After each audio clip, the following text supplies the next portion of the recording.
Assalamualaikum warahmatullahi wabarakatuh.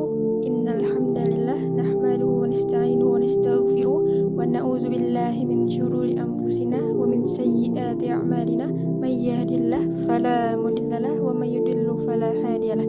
Asyhadu an la ilaha illallah wa asyhadu anna Muhammadan abduhu wa rasuluh la nabiyya wa rasula ba'da.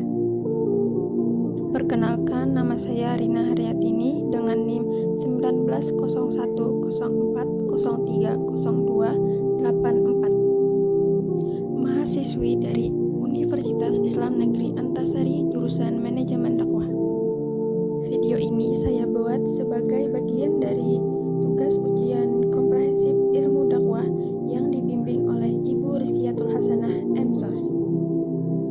Dalam video ini saya akan menyampaikan mengenai pengertian dakwah, hukum dakwah, implementasi dakwah, unsur-unsur dakwah, dan unsur-unsur manajemen dakwah.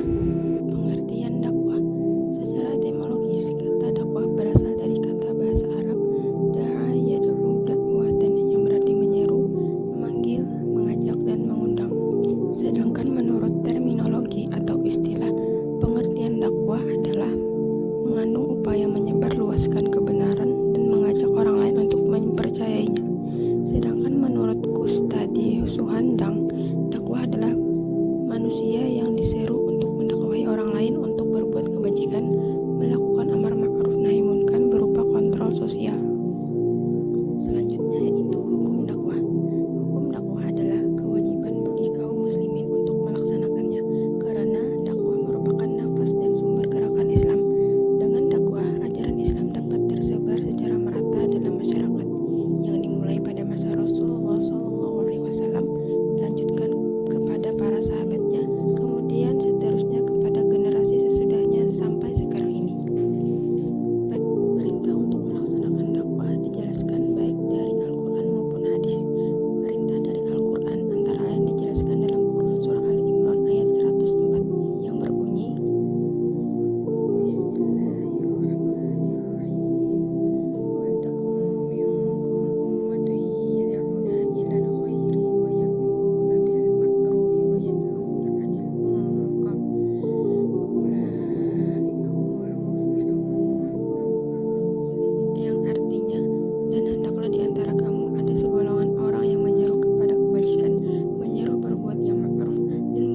individu, kelompok, atau lewat organisasi atau lembaga.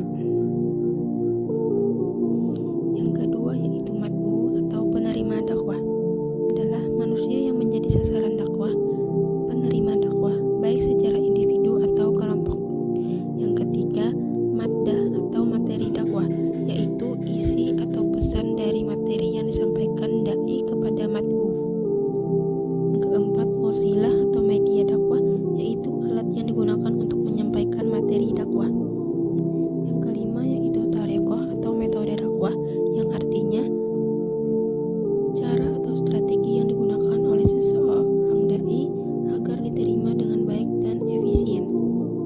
Yang kelima yaitu thariqah atau metode dakwah, yaitu cara atau strategi yang digunakan oleh seorang dai agar diterima dengan baik dan efisien. Yang keenam yaitu atsar atau efek dakwah, adalah dampak atau pengaruh dari dakwah yang disampaikan kepada mad'u atau lingkungan sekitarnya. Unsur-unsur manajemen dakwah terbagi menjadi 4, yaitu yang pertama, takhid atau perencanaan strategi. Perencanaan strategi adalah proses yang dilakukan suatu organisasi untuk menentukan strategi atau arahan, serta mengambil keputusan untuk mengalokasikan sumber dayanya, termasuk sumber daya modal, sumber daya manusia, untuk mencapai strategi ini. Yang kedua yaitu tanzim atau pengorganisasian, adalah seluruh proses pengelompokan orang-orang, alat-alat, tugas-tugas, tanggung jawab, dan wewenang sedemikian rupa sehingga terciptanya suatu organisasi yang bekerja sama secara efisien sehingga dapat digerakkan sebagai suatu rangka dalam mencapai suatu tujuan yang ingin dicapai. Yang ketiga yaitu tauji atau penggerakan dakwah, yaitu suatu inti dari manajemen dakwah, karena dalam proses ini semua aktivitas dakwah dilaksanakan. Adapun pengertian penggerakan adalah suatu proses yang memberikan motivasi kerja kepada para bawahannya sedemikian rupa, sehingga mereka mampu bekerja dengan ikhlas demi tercapainya tujuan organisasi dengan efisien dan ekonomis. Yang keempat yaitu riqabah atau pengawasan dan evaluasi.